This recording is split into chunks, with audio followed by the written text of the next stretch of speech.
Stole Fuel Energy presents this edition of Sports with Rich. Good evening, everyone. I'm Rich Mancuso, and there's the whiz, Robert Rizzo. How you doing, Riz?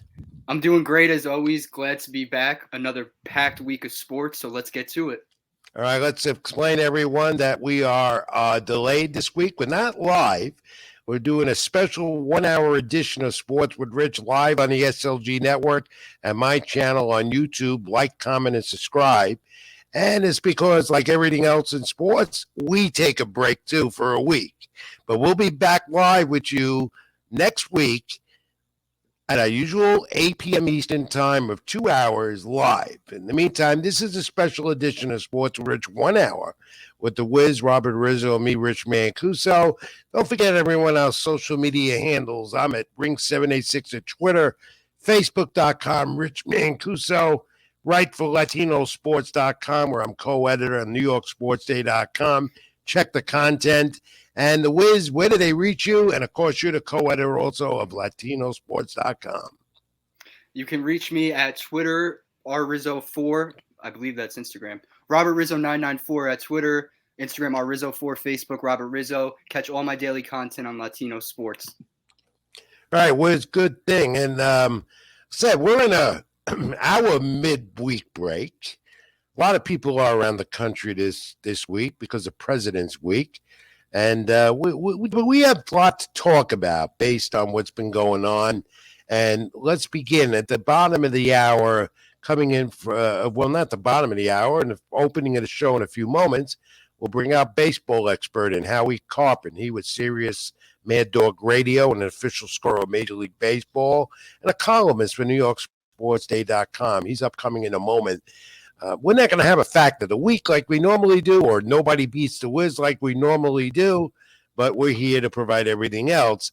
And you know what? Spring is in the air. No doubt about it. Once that Super Bowl ends, you know it's baseball season, and opening day is just about 41 days away or less. Hard to believe it, Wiz, but we're here. And we're going to talk to Howie about that in a moment. And we're going to talk about some of the things that changing in Major League Baseball with the rules. A lot of movement in the offseason, as we know. Complexion of teams have changed, and it's going to be an interesting upcoming baseball season as teams around the major leagues are all in camp now. The first spring games this weekend, exhibition games, and then the World Baseball Classic. A lot of guys disperse, and about 2 weeks, we'll have about 2 weeks of World Baseball Classic action. Wiz, are you ready for the start of the Major League Baseball season? Spring has rose, or as I say, the rites of spring. I've been ready since the end of October, since the World Series ended. I've been counting down the days. I can't wait for opening day. Spring training is here. World Baseball right around the corner. So there's so much to talk about. There's so many leagues going on, so many teams to talk about. So let's just get to it. And I can't wait for it, honestly.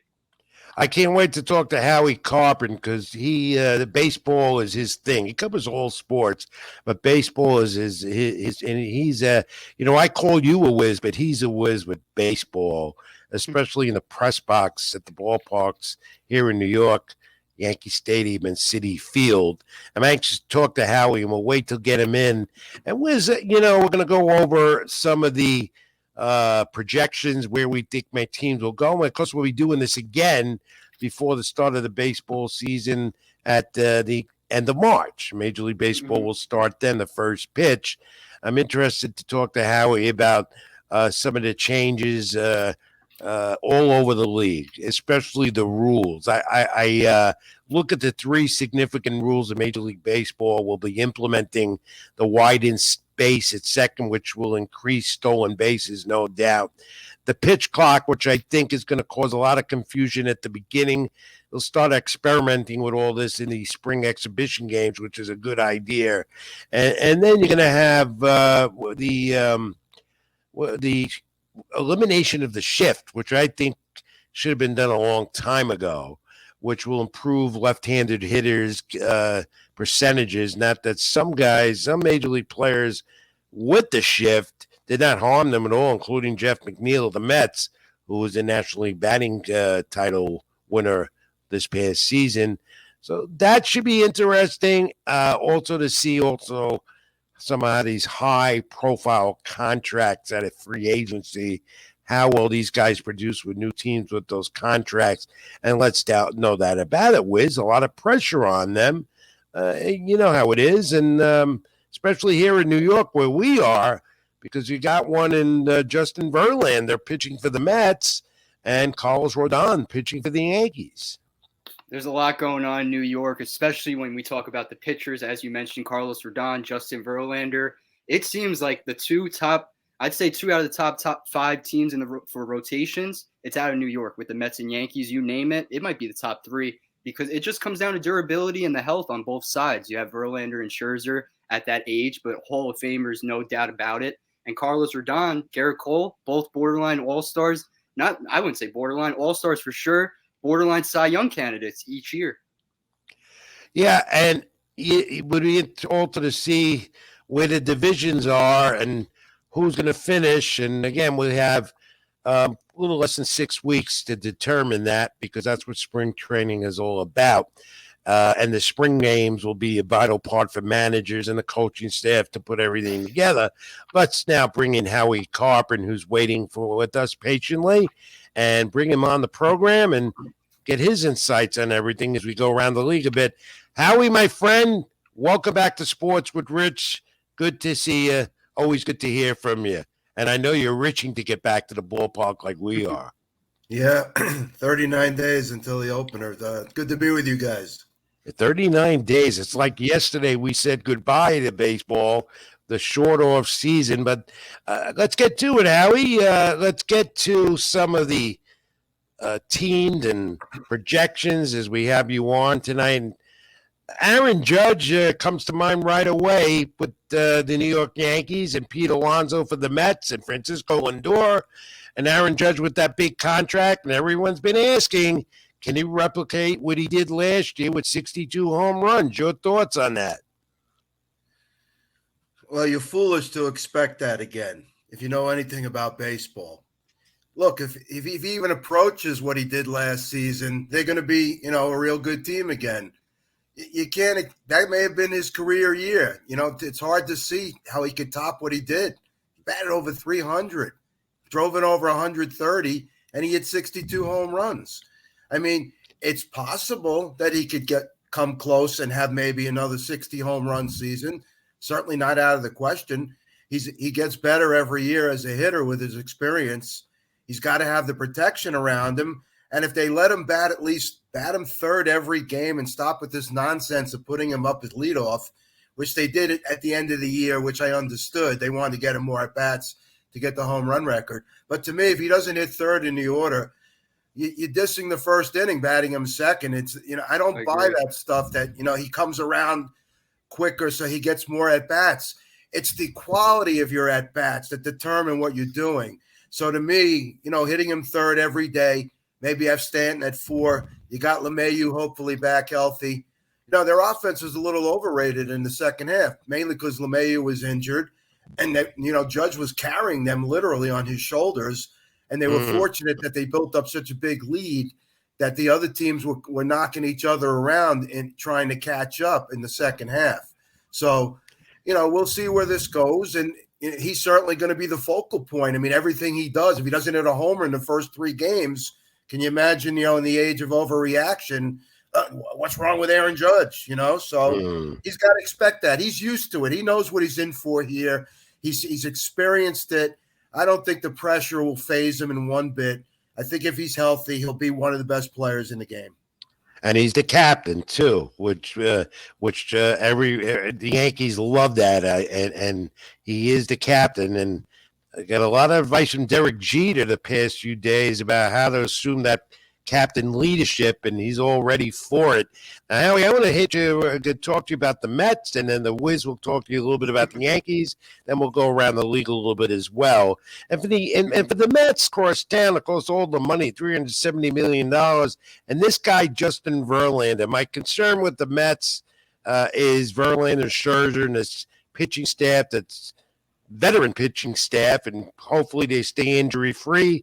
What's your take on Verlander as Buck Showalter, the manager, is going to decide who'll be the opening day starter among these perennial Cy Young Award winners and future Hall of Famers. What about Verlander and the Mets? Well, you're almost in the same situation as last season going in when you didn't know that DeGrom was going to miss half the season, that you have two number ones at the top of the order. Now, these guys are up in age, and you have to worry about the fatigue factor down the stretch, Even though Scherzer, was injured and missed time, he still was tired again for a second straight year. He's logged a lot of innings. So is Verlander. You're going to have some depth behind them and not have to have them carry you so much. You're going to have to help them along in the season. Now, here's another thing. Look, a lot of people looking at Verlander to replace DeGrom, and I'm sure there are a lot of Met fans that are not happy that DeGrom left. So they're probably bitter about that. So Verlander's been booed here before, but only as an opposing player. He's pitching for the home team now. So if you're not producing, how's he going to handle that? We all know guys that come here, they think they can handle it. A lot of guys, look at Lindor. You can run off the names. The list could run around the block here where I live. It's amazing how many guys come here and they're not ready for it. Now, Verlander, I think, is a little more ready for it, and he won't succumb to it, but it's still a factor. Think about this. DeGrom has done something in a Met uniform that Verlander hasn't done yet, and that's pitching a World Series. Verlander has World Series experience, but he's had trouble winning in the World Series until last year when he won his first World Series game. So very good point. Great pitcher, there's no question about it. Going in, they're going to be very difficult to beat if they make their starts. You just have to hope they have enough depth, especially toward the end of the year. And if they're in another tight race like they were last year, everyone goes crazy that they blew the division. In any other year, they win the division by 8 games. It was one of those wild years. We had two great teams. The Braves were just unstoppable in the second half. The Mets didn't play badly in the second half. They didn't collapse. They played as best as they could. They got caught with an injury with Starling Marte, which to me killed the offense at the end. Right. That was a big time factor in that lineup. So they've got a very good team. They're going to be right in it, and they're a World Series contender, no question. Well, let's talk about the division in the National League East, as you had just mentioned, because you have the Braves who are going to be winning every year what they got with that young talent all signed and locked up. And then you got the Phillies who made vast improvements as well. So, these three teams I think are going to be fighting it out, as you said, to September, the end of September to determine, and very well could be 2 wild cards come out of that division or one. You don't know. I mean, a lot could change between now and then. And again, we're going to be going over this again before the season starts. Spring training will dictate a lot what these teams are going to look like. But what do you take on the Phillies and the Braves in that division with the Mets right now? Well, the Phillies are going to have to play a half a season without Bryce Harper, but they've got a good squad. I mean, they built up their bullpen. They brought in some guys that they signed Trey Turner now to play shortstop. I mean, that's a big acquisition, top of the lineup. They've been looking for a guy like that for years to key that lineup. So, yeah, they're going to be very tough. A little question about their depth. I don't know about their bench, but we'll see. And Braves, same thing. Braves are going to be there. They've had a lot of good, personnel decisions over the years, but one question will be at shortstop without Dansby Swanson there now. He's with the Cubs. So, when Freddie Freeman left, I thought that would be a difference for them, and it didn't show up until the playoffs. They missed Freeman in the playoffs last year, more so than the regular season. Are they going to miss Dansby Swanson at some point, even though they seem to have a pipeline of talent? They'll have Acuna back for a whole year. That's certainly a plus, but he's not happy with his contract situation.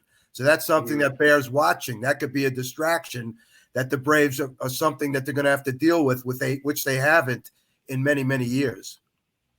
On the other side of town with the New York Yankees, the biggest acquisition, the biggest signing, obviously, was Aaron Judge. But along with that, they signed Carlos Rodon, strong left-handed pitcher, bulldog-like competitor on the mound.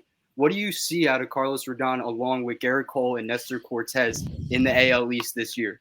Well, healthy. They have one of the best starting staffs in the league. I mean, with you got Cortez, you have Severino.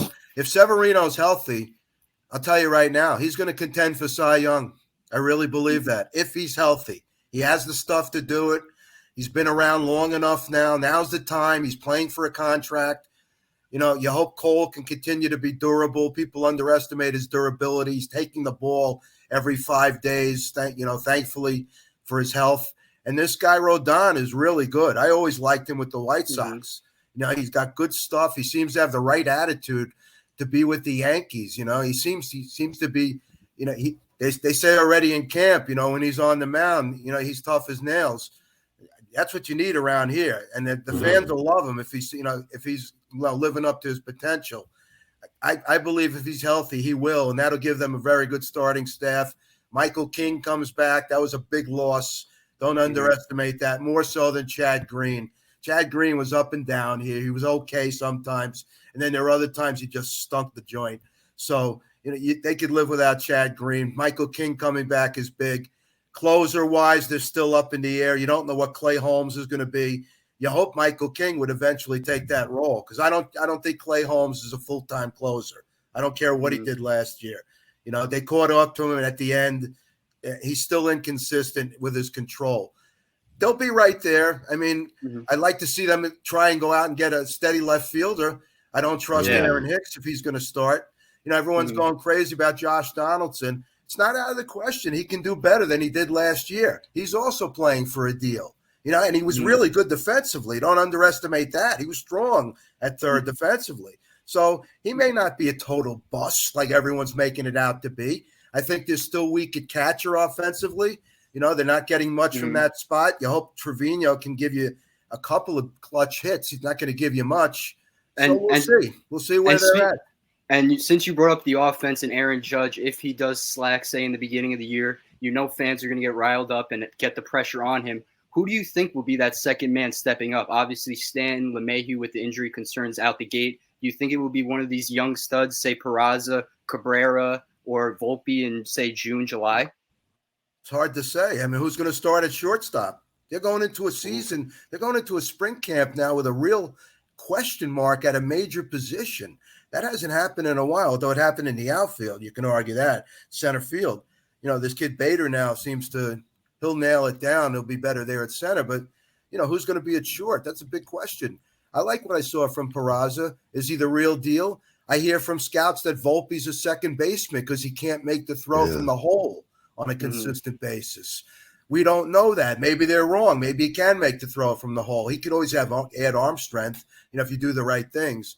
You have to see the guy to justify what the scouts are saying. But hitting-wise, he looks like the real deal from what I've heard from everybody and some of the videos I've seen of his swing.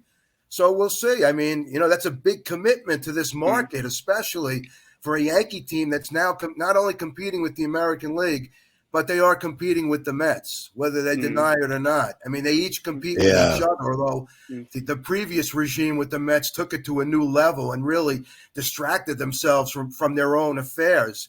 The Yankees don't treat it as much, but the fans are going to look at it like that, so that's the competition for them. Great insight, as always, Howie. How about that division? Yeah, as always. One last note. Division. One last note on the American division. We League. have the projections. The Yankees are projected to finish first, but it caught me by surprise. You have the Orioles finishing last. So let's just start out. Who and why do you think will give the Yankees the biggest run for their money to finish first in the American League East? No question, Toronto. Yeah.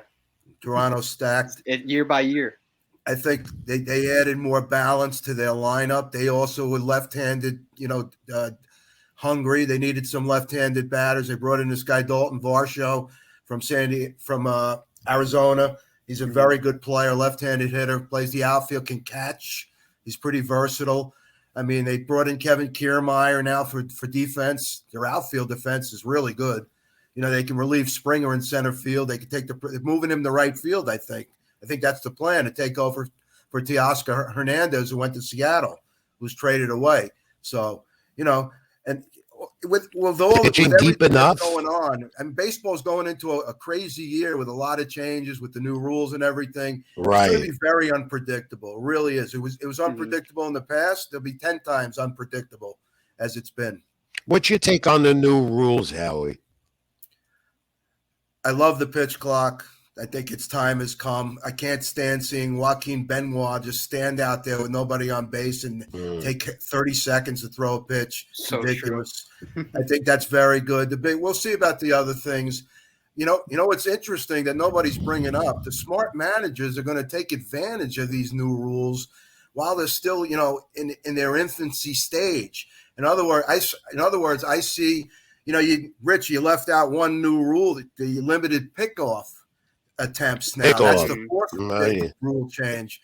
Here's the thing. You're going to see, I think, the return of the pitch out when the count calls for it. You're going to see a little more of that. Right. I think you're going to see a little more of throwing down the first from the catchers because, you can only have 2 pickoff attempts, I think, per batter. And then the third attempt is a balk. Now, here's another situation for scorers. We're going to have a meeting about it. Let's say the guy used his allotment of 2 pickoffs and batter's still up there. And then the pitch clock is winding down where he's got to make the pitch. So the runner takes a big lead off first, totally distracts the guy. You're going to see some of these things. I mean, guys are thinking of things. I'm thinking of stuff. I'm not a professional manager, but I'm thinking how I can use these rules in their infancy stage to their advantage. And, I'm so glad that banning the shift, not so much for the infield, stacking the infield, but having a guy in right field, an infielder, and a batter hits a line drive over the infield. He deserves a freaking hit. That bothered me about the shift. So, yeah, I think that's going to be better, for those left-handed hitters like Anthony Rizzo on the Yankees. Even Aaron Hicks may even benefit from that. So I think, we'll see how it's going to be very interesting the first few weeks. There's going to be a lot of things to talk about. Definitely. There's going to be a lot of things. Get the bugs out of the system. That's right. It's Howie Karpin right now with us on Sports with Rich. Howie's with Sirius Mad Dog Radio, an official scorer of Major League Baseball, columnist for NewYorkSportsAid.com. And we'll have you on again as we approach the baseball season, Howie. In the meantime, Howie covers all sports in the New York area, and especially the Knicks and the Rangers. Let's briefly touch on those New York Knicks as the NBA coming out of the All-Star break. And, look at Jalen Brunson and Josh Hart. And what do you make of the Knicks? Do they have a shot for sure to be one of those playoff teams out of the East? Yeah, they have a shot. They're a really good road team. They stumbled a little bit at home. They finally found a point guard. This kid's terrific. I mean, he's panning out better than most of the experts thought. I mean, he's a tremendous leader. Hart's a nice pickup for them. He's a scrappy hustler type guy, can clear the boards. They need some rebounding help, especially with Mitchell Robinson out. I'm a little worried about R.J. Barrett, who went a little backward this year, but I get this feeling that he defers a little too much to Julius Randle. Randle's playing nice ball. He puts up some nice numbers. He makes big mistakes at the wrong time, puts the ball on the floor, doesn't know, has no court awareness. How many times do you cringe when he starts dribbling? He's looking at the floor. He doesn't know a guy sneaks. They all try and sneak up behind him and steal the ball. I mean, he's so fundamentally unpolished that he's not going to be your number one option on a championship team. He may be a number 2, but he's not a number 1. So they still need a number 1 guy. And I'm in the minority. I think RJ can be an elite player. I really do. He's still young. Yeah, he's in his 4th year. Yeah, he's not John Morant. Yeah, I know that. But I've seen flashes from him where he shows you how many guys can go, coast to coast on a dunk to tie a game. Remember, he did that, I think, against Orlando early in the year. What, he had 46 against Miami? What was that, last year? Yeah. 46, I believe. Score 30 in a game. Yeah, his shot is inconsistent. I don't know why. Who's working with him on his shot? I don't know why the Knicks don't go out, get a left-handed shooter, a guy, even a Chris Mullin type to work with him. He even said, I'm working on my shot in the All-Star break. The kid works hard. He hustles. He can beat you to the rim a lot of times. He can beat a lot of guys to get to the hole. He falls in love with the shot because it's in his head that he can't hit the shot. I think he still can be an elite player. I don't think that's out of the question. So they get in the playoffs. If they win a round, it's a great experience. They're still growing. I like Quentin Grimes. I like what he brings to the floor. He's also got to be a little more consistent offensively. Miles McBride is a nice piece off the bench, although Thibodeau doesn't use a lot of guys, which I don't agree with. I think they may get fatigued at the end of the year. They don't succumb to load management. They don't apply that theory to this team. Randall, to his credit, plays every night and plays a lot, and so does Brunson. So are they going to be burnt out at the end of the year because Thibodeau sticks to this 9-man rotation? Good point. All of the headlines last week and the trade deadline, everything going on was Phoenix and Brooklyn with Kevin Durant getting traded to the Suns. What did you think about the trade? And now that Brooklyn has no more Kyrie Irving, no more James Harden, no more KD, what do you think of that core now with Mikal Bridges, Spencer Dinwiddie, and Cam Thomas? I think that's something they can work with and build around and use some of the pieces to maybe bring in somebody else as a focal point. I like Bridges as a player. I don't think he's an 40-point scorer every night, obviously. They got, let's call it what it is. They got screwed by Kyrie Irving. He was the focal point of all this dysfunction. With the vaccine problem last year, 3 years ago, all that crap. He wasn't reliable. If he's so in love with the sport and committed to the sport, he didn't show it. Kevin Durant, they can talk about being one of the greats of all time. Bravo. He's not a leader. He's not a leader. He never stood up to Kyrie, never said anything. You never heard anything from him. Harden was definitely annoyed at Kyrie. And every time he gets asked about it, you could tell he doesn't want to say his name. But that's why he wanted out of there. He saw the dysfunction that was going on. It was going nowhere. And this guy is up in his career now. He wants to win. I've had my qualms with him over the years, the way he's, his loyalty to teams. And it's a big problem for the NBA. And that's why it's being addressed. The players don't think it's not bad. You're fooling yourself. Your product is suffering. A lot of people are down on it. I love the NBA. I grew up with the NBA in the 60s, 70s. It's funny. I was thinking about this coming on the show. And, Robert, you obviously a young guy. You don't remember the real old days. But in the 60s, they used to have NBA double headers at Madison Square Garden. And the first game would be Celtics, Sixers, Russell against Wilt. Wow. Can you imagine?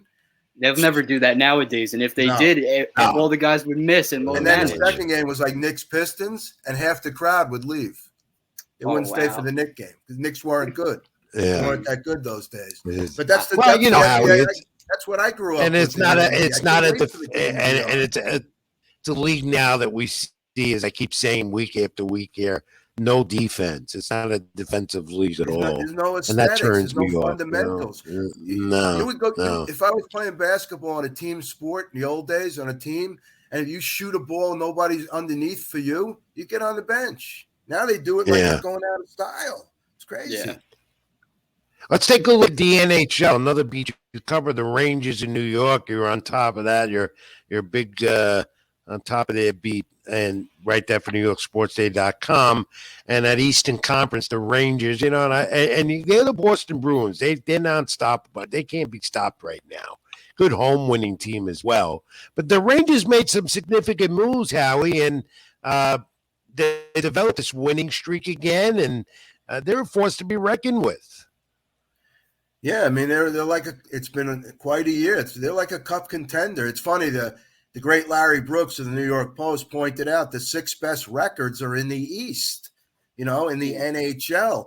He said he hadn't seen anything like that since the league expanded to 12 teams in 67, 68 when they made the whole Western Division, brought in the 6 teams like Pittsburgh, California, a bunch of those teams. So, the East is the dominant, conference. The playoffs are going to be wild. You may have a great team get eliminated in the first round. That's how competitive it's going to be. I give the Rangers a real shot. They made a trade today. They brought back Tyler Mott. Mm-hmm. They traded Julien Gauthier and a 7th-round pick to get back Tyler Mott, who was pretty valuable in the playoffs last year as a defensive forward. So, and he's also good on the penalty kill. So that's a good pickup to win. Yeah. The NA. Yeah, Wiz. And speaking of the playoffs, we just saw the standings. The Devils and the Rangers are within the top 5. I believe it's a 3 versus 5 if it had to go today. But if they lined up and faced off, Who would you pick today? Rangers versus Devils in a 7-game series. Rangers are better than the Devils. The Devils are very, very good. I think they're playing a little over their head. They would play the Devils if they finished second, third in the division in the first round. That's the first. You get out of your division before you go into those other teams. The Rangers wouldn't see Boston, I don't think, until the Eastern Finals, if they get that far. Yeah, but I think the Rangers would play if it's 2-3 in the Metro Division. The Rangers would play the Devils in the first round, and the Carolina would play one of the wild card teams. That would be a hell All right, of a how are you matchup counting right the days? Yeah, that's a good one, Wiz. You counting the days, opening day, and you're ready. And we look forward to seeing you at the ballpark this year. I got the Met You opener. do. There we go. Okay. And you'll be doing your share of games as an official scorer with the new rules in place, and should be an exciting baseball season in New York. I think it's going to be an exciting baseball season overall for Major League Baseball, and we're all ready to go. First pitch is almost here as spring training commences. How are we going to have you back on and before opening day, and we can assess more of what you think, how teams will finish come the end of October, for October, who could be possibly heading to the World Series again. It's always a pleasure, my friend. Where do people reach you? Right. Well, can I plug? I'm working for another website, a Met-centric website that just started up. If I can give it a little plug. It's called KinersCorner.com. Check it out. We got some pretty good stuff on. It's going to be multimedia. Who knows? May have a viewing party or a Zoom call during a game, things like that. There's some writing, there's pieces on there, there's video. So give it a look, see what you think. And I will. I definitely will. I write for nysportsday.com, and I got a book coming out in April, Yankee book. Rich, you're on the mailing list. So as I always am. He writes more books than my mentor Bert Sugar did. Bert used to write a book every month. He's getting close to that. Howie, my friend, thank you as always. Keep it in the ring. I'll talk to you soon. All right, buddy. All right, Bob. Thank you, Howie. All right, I'll Robert. see you soon. Take care, bud. He's always great to have on the show. Is Howie Karpin. He's terrific. Always great. He's a wealth of knowledge in the press box. Anywhere we see him, we're talking baseball right off the bat.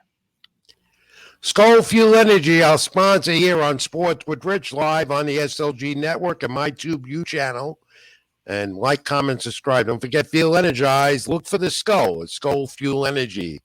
All right, Wiz, let's keep it in the ring time. It's sponsored by Skull Fuel Energy. Boxing calendar starting to fill up. It's getting into boxing season. But this past weekend on Showtime, Edwin Villarreal, who we had on the program last week, the 154-pounder, well, he sustained his first loss after 12 straight wins because Adriel Holmes basically had the bigger reach and threw more punches. Villarreal, in the end, though, could have pulled this off because he threw more punches towards the end of the fight in the later rounds of the 10-rounder. One judge have actually gave him the fight 96-94, which was a surprise to many, but I think he saw those later rounds as a factor in that. Two other judges went with Holmes, who remained undefeated now, 13-0, 96-94, 97-93. Holmes' jabs were the difference as well. He outlanded him 50-8. So that had a bearing in the fight. A little late start for Villarreal. I spoke to him. A little disappointed, but I think he's going to head to 160, which he told us on the program last week is something that he would like to do. He's not down. He felt he gave his best effort. Thanked everyone for their support. Just felt he could have done a little better. But that one judge giving him the fight 96-94, and you know what? He must have saw something a lot of people didn't. Yeah. My key takeaway from it from the beginning to end was it seemed like Villarreal picked it up in I'd say round 4 on, picked it up, and you see stat by stat, round by round. It was a pick and choose fight. Obviously, Judge favored it one way, but at the end of the day, he put up a great fight, entertaining fight like he said he would, and he's going to be big one day. It's just a matter on when he's going to be fighting, I'd say in the next 4 to 5 months. That's the mindset he has. He wants to be back in the ring as soon as possible. And probably at 160, that's what he wants. which is an even tougher division than 154, where there are a lot of good fighters. Well, we have a fight, finally. That's what it appears like for more reports. April 15th, Gervonta Davis and Ryan Garcia. You know, we talk about it all the time. Anticipated fight of the year, catch weight 136. The particulars are in place. The contracts will be signed a couple of days, and the stipulation is a rematch clause. I think Gervonta would get have the rematch and choice where it would be, assuming he wins. I think that's how it goes. Still to be determined is who is going to stream, televise the pay-per-view fight. My thinking is, and what I'm hearing, it's going to be Showtime. But we finally will have this fight. Make your plans if you want to go. April 15th, Las Vegas, MGM Grand. It is going to be a hell of an event. Every celebrity, every athlete will be there in person, and everyone's going to be watching across the world. If you're not watching that on a stream, on the pay-per-view, you know what I'm talking about with those streams. So you'll be watching it no matter what. It's the must-watch television event of the year, and hopefully we get that rematch like they've been planning. But let's get it to April 15th. I'm already counting down the days. Oh, I'll be there. I think I'm going to be there. I'm making my plans. Now, over the weekend on the Zone, this might have been one of the fights of the year so far. Mauricio Lara pulled up this upset. His power punches stopped Leigh Woods over in England on the Zone. 7th round for the WBA featherweight title over in England. He has a powerful left hand that did the job, and boy, was that a powerful left hand that stopped Wood and gave him the championship, Wiz. He was completely unpredictable round by round. The kid, that left comes out of nowhere. It's just so unpredictable, like I said, but he has it all. Ferocious defense and versatility on both sides. So let's just see how he goes. He's young and upcoming, so the process is only up from here. Speaking about Skull Energy, our sponsor on the program, you know, our friend Carlos Vernegas, who's a fighter in New York, who is a part of Abella Boxing Promotions, which we'll be talking more about next event, Bergen County Fight Night 3, April 1st. And me and him had a little get-together the other night, and let's take a look at that. I think we have the image Avery put up with the Skull Energy. There he is. They're already in the gym promoting the drink. How about that? Just like that. Carlos is busy 24/7. If it's not in the gym, he's working. He's always doing something. Diehard Mets fan, always in the gym, like I said. I can't wait to see Carlos. And we'll probably have him on the show either in February, March, you name it. He always wants to come on and join us. So shout out to Carlos. Hope he's doing well out there. Yeah, he's always in the gym. You said it. He's preparing for a fight. He's awaiting his next fight date. All right, so the fight calendar's filling up. Fights to come. Because we're going to see Brian Mendoza and the Sebastian Fedora, April 8th on Showtime. You know, what do they call? Who they call Sebastian Fedora? The what again? He's the Towering Inferno. There you go. Yep. But he's got a fight coming up at 154. Again, a tough division that is, with Charlo, the champion, and then this one coming up next Saturday, Tommy Fury and Jake Paul. And that's going to be on ESPN pay-per-view. I'm going to skip it. However, if Paul wins his fight, this is what aggravates me, Wiz. The WBA said he's going to be a part of their rankings, sanctioning him. He doesn't have enough fights to do that as a cruiserweight. I think it's going to be a 7-pro fight, I think. And to me, I don't understand the logic in that. But then again, if this fight goes through, because there's always something going on with Fury where he calls it off. If look, Fury is not the guy here. Everyone wants to see Paul. He's a sensation. He's the media YouTube sensation. So, you know what? WBA is looking at that again. Here we go, revenue. But sanctioning him, I don't buy it. I don't buy that either. 7 fights in. He's not ready for that, and he knows it. I get it, all the money, the exposure is coming out of it. He can make every boxing association hell of money. You just name it. It's unlimited, the money he can make, the revenue. But he's not ready for it. Health is the main concern for these boxers, and you can't put him in the ring like that up against a top-level guy. So hopefully they make the right decision and don't proceed with that, but that's boxing. You said it, Wiz. That's boxing. That's what it is. And then when the calendar is picking up, and we're awaiting that big showdown at 168, Khalil Plant and David Benitez, and that is going to be a barn burner. There's a lot of animosity, and they're still going back and forth at it. They're getting ready. That fight will be here before you know it. I Keep It in the Ring continues, and let's get to the pro wrestling report because we're coming off a WWE premiere event, and Elimination Chamber was beyond expectations over the weekend on Saturday night. I think everyone still raving about it. I don't think I know. And it's because of Sami Zayn up in Montreal, where he's from. That crowd was the most exciting wrestling crowd I've heard in a long time, just viewing this on Peacock. Sami Zayn and Roman Reigns had a battle, and it came down to one of the Usos getting involved and the other Russo getting involved, and Kevin Owens clobbering one of the Usos. Roman Reigns was going to keep this title because they're keeping with the script that it's going to be Reigns and Cody Rhodes at WrestleMania April 1st or 2nd, either one of those nights at SoFi in Los Angeles. This was a premier match, one that's going to be talked about for years to come out of pro wrestling. For sure. I totally agree. That was a spectacular event, all from the beginning to the end. But with that main event, all the storylines, Triple H, shout out to him, everything going on week by week with WWE. It's leading to Sami Zayn versus Roman Reigns, and we finally got it. There were so many storylines. We talked about it. Sami Zayn's wife talking crap back and forth to Roman Reigns. Just the staring. I felt like it was 10 minutes of Sami Zayn, Roman Reigns just staring at each other in the ring. You heard the arena. That's wrestling at its best right there. When the whole arena's at it, jabbing at each other, they feel like they're part of the fight. So something like that, WWE, shout out to them, and it's only going to get better from here on out. A month away from WrestleMania.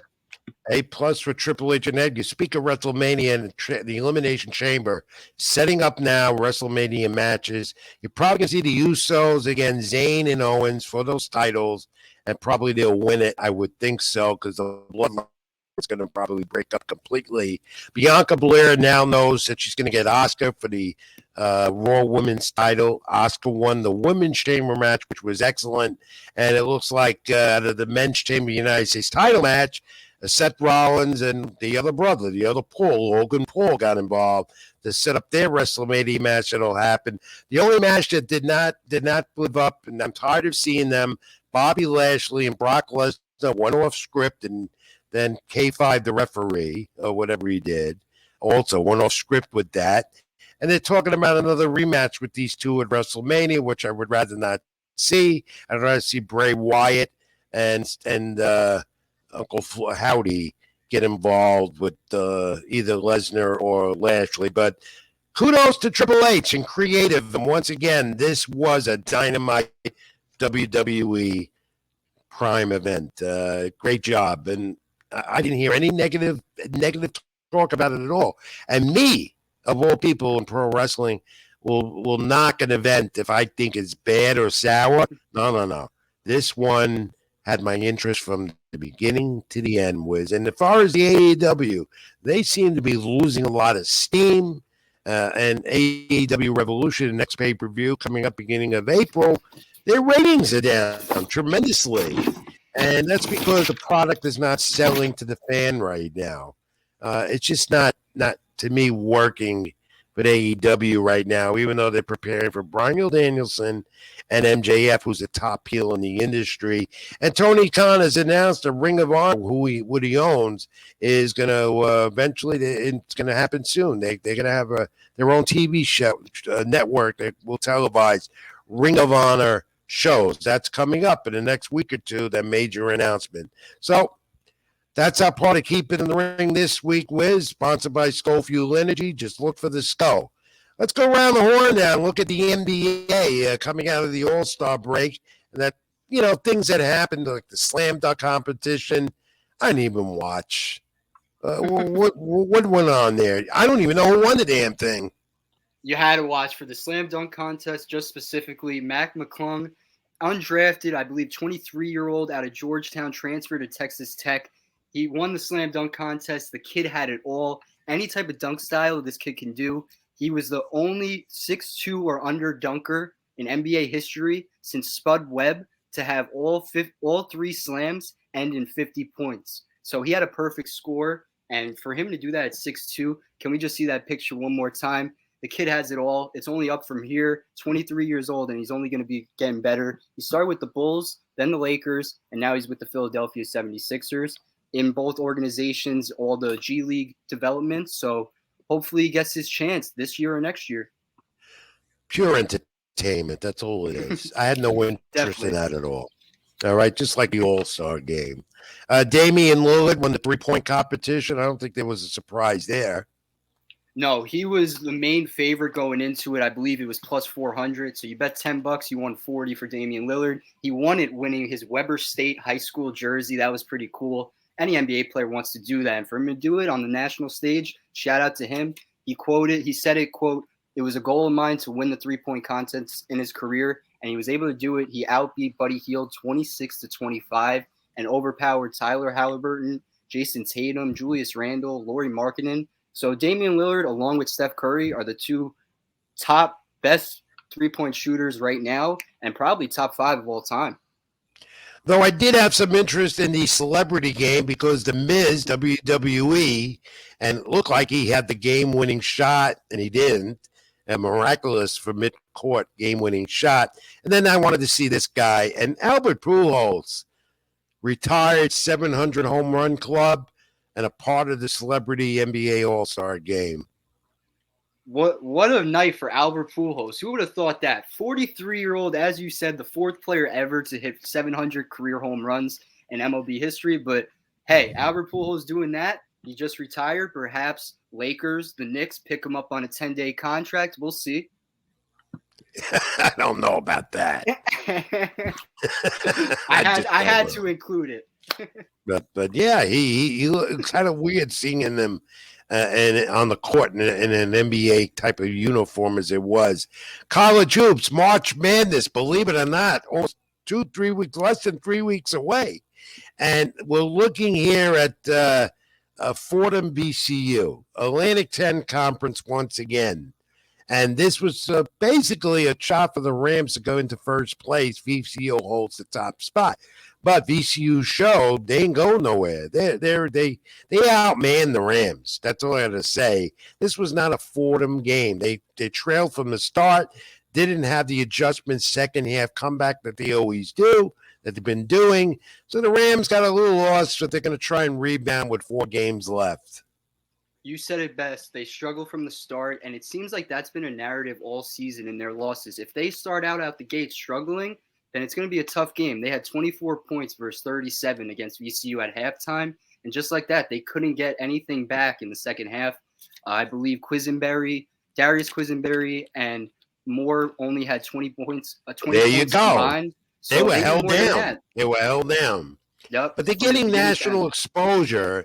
And the question, they'd have to win the A-10 tournament to get an NCAA bid because the Atlantic 10 might get another team. But, the Rams did not play. They had 21 wins, but a good majority of those wins did not come in the conference. A lot of mid-major teams beginning of the season. So they'd have to win the conference. And, they do have a shot at it. So let's see what happens. We'll be in Brooklyn for the A-10 tournament. I believe begins March 7th at the Barclays Center. March Madness almost here.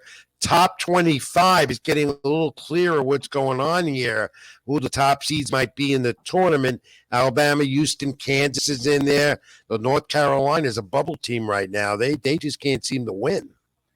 No, North Carolina has been a bubble team all season. It seems like Duke's been struggling out the gate all season. Also, that first year without Coach K. So there's a lot going on. Gonzaga is ranked number 13. You always got to watch Gonzaga year in and year out. Marquette lines out at number 11. They've been hot as of late. There's a lot of teams to talk about. We could go all day about the top 25.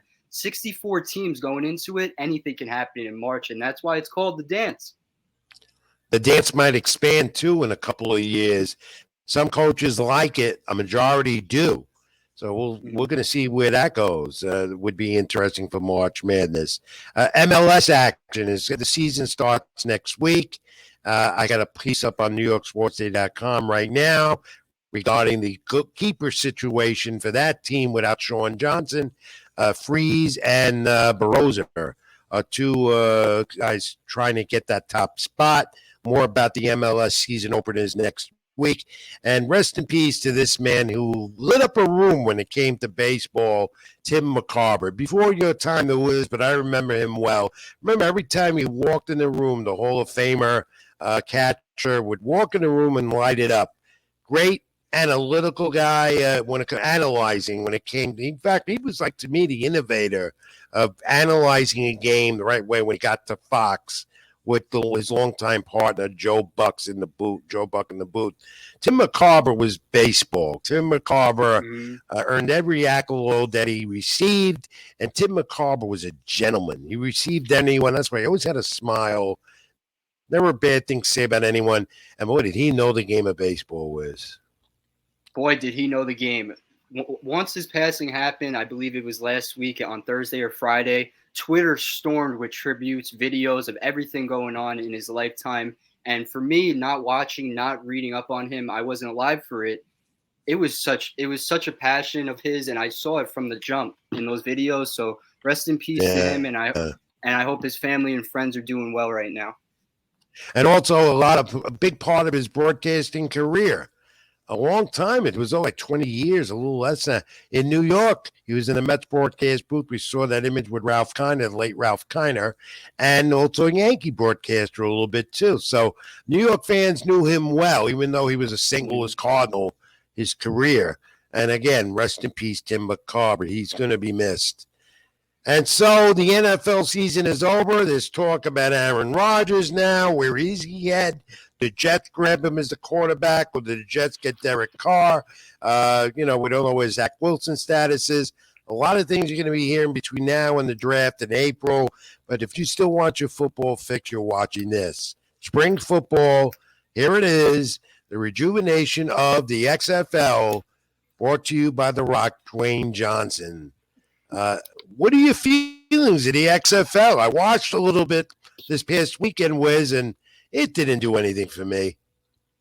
It's funny you bring it up. I walked by the living room. I saw it on the TV, and I'm like, let me watch for 5 minutes. Let me see what's going on. And let me tell you, there's a lot of action going on in the XFL, a lot of big hits, something for football fans they would love. But at the end of the day, NFL is king. They're going to win it when it comes to ratings, revenue, anything like that. But XFL got a good thing going. Let's see what it is a month from now, perhaps 2 months from now. Because it's only going to grow from here, and hopefully Dwayne The Rock Johnson knows what he's doing. Yeah, for $15 million, he invested in it, and which was a steal, highway robbery. He's got ESPN, ABC in his corner as the platform, and in about another month, you'll have the other league, the USFL, as I call it, the useless football league, because I don't believe in these spring football leagues. So the USFL and the XFL are going to be some type of breeding system for the NFL. And let's face it, gives advantage to some guys who don't get the cut to get to an NFL team. They can show off their skills. So that part of it, I like to watch it. And springtime means baseball and everything we talked about the opening of the show this week with Howie Karpin. And that was sponsored by Skull Fuel Energy. Get your energy needs, get energized. Just look for the Skull Fuel Energy, sponsor Sports with Rich and other platforms here on the SLG network. Need to get energized? Look for the Skull. The website is coming soon. That's what they tell me. All right, Wiz, that puts a wrap on this special 1 hour edition this week of Sports with Rich here on the SLG network and my channel on YouTube. Like, comment, and subscribe. We want you to do that. And leave us our questions in our social media throughout the week. I'm at Ring786 at Twitter, Facebook.com, Rich Mancuso, as well as being read on LatinoSports.com, where I'm a co-editor with The Wiz, and NewYorkSportsDay.com among the websites. Where do they reach you, Wiz? You can catch me on Twitter, RobertRiz994, Instagram, rrizzo4, Facebook, Robert Rizzo, and catch all my daily content on Latino Sports. Enjoy the rest of the week, Wiz. We'll be back live with you next week at our normal 8 p.m. time slot, as is like right now. But we'll be live again for 2 hours from 8 to 10 right here on the SLG network. And we'll have a special guest, Justin Shackle, scheduled He with the New York Yankees, and the Zone with boxing and Matchroom and Eddie Hearn. And so till then, we're live again next week, 8 p.m. Eastern, here on the SLG Network and my channel on YouTube. I want you all to be well, stay safe, and take care of each other. Until next week, everyone, what do we say, Wiz? Keep it in the ring. Keep it in the ring, Edwin. God bless. See you next week. This is Sports with Rich.